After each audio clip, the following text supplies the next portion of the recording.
നമ്മൾ അറിഞ്ഞും അറിയാതെയും രഹസ്യമായും പരസ്യമായും പലതരത്തിലുള്ള തെറ്റുകൾ നമ്മുടെ ജീവിതത്തിൽ വന്നുപോയിട്ടുണ്ട്.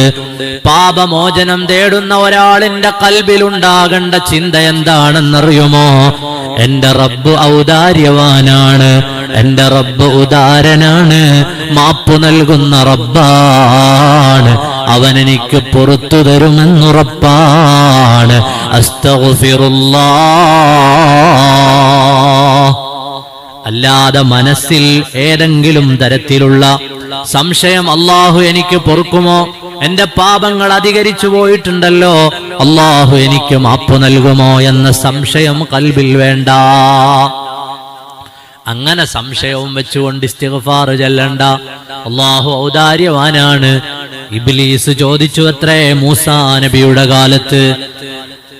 മൂസാ നബി അലൈഹിസ്സലാമിന്റെ കാലത്ത് ഇബ്ലീസ് ചോദിച്ച ചോദ്യമുണ്ട്. തൗറാത്ത് വാങ്ങാൻ മൂസാ നബി അലൈഹിസ്സലാം തൂരി സീനാ പർവ്വതത്തിന്റെ അടുത്തെത്തുമ്പോ ഇബ്ലീസിന്റെ മനസ്സിലൊരു മനസ്താപം. അള്ളാഹുവിനെ കണ്ടുമുട്ടാൻ പോവുകയാണല്ലോ മൂസാ അലൈഹിസ്സലാം. ഓടിച്ചെന്നിട്ട് ഇബ്ലീസ് ചോദിച്ചു, മൂസാ, അള്ളാഹുവിനെ കാണുന്ന നേരത്ത് എനിക്ക് മാപ്പ് തരുമോന്ന് ചോദിക്കൂ മൂസാ. മൂസാ നബി അലൈഹി ഇസ്ലാം പറഞ്ഞേ, നീ മാറി നിൽക്കൂ, മാറി നിൽക്കൂ, ഞാനത് ചോദിച്ചോളാം, നീ എന്റെ വഴിയിൽ നിന്ന് മാറി നിൽക്കൂ. മേലെ എത്തിയപ്പോ മേലായ റബ്ബിനെ കണ്ടുമുട്ടിയ നേരത്ത് മൂസാ നബി പറഞ്ഞു, തൂരി സീനാ പർവ്വതത്തിന്റെ ചാരത്തേക്ക് അല്ലാഹു തആല അനുഗ്രഹിച്ച താഴ്വാരയിലേക്ക് ഞാൻ നടന്നെടുക്കുമ്പോൾ ഇബ്ലീസിനെ ഞാൻ കണ്ടു റബ്ബേ.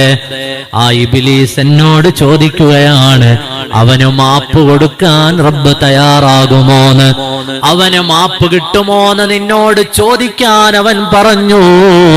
ഉടനെ അല്ലാഹു തആല പറയുകയാണ്, മൂസാ, അവന്റെ തേട്ടം ആത്മാർത്ഥമാണെങ്കിൽ ഇബ്ലീസിനും മാപ്പ് നൽകാം.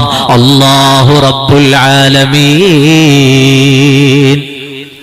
അവൻ ചോദിച്ച ചോദ്യം ആത്മാർത്ഥാണോ, എന്നാൽ ഇബ്ലീസിനും സാക്ഷാൽ ഇബ്ലീസിനും മാപ്പ് നൽകാമെന്ന് അല്ലാഹു റബ്ബുൽ ആലമീൻ. നമ്മൾ ആരും ഇബ്ലീസുമാരല്ല.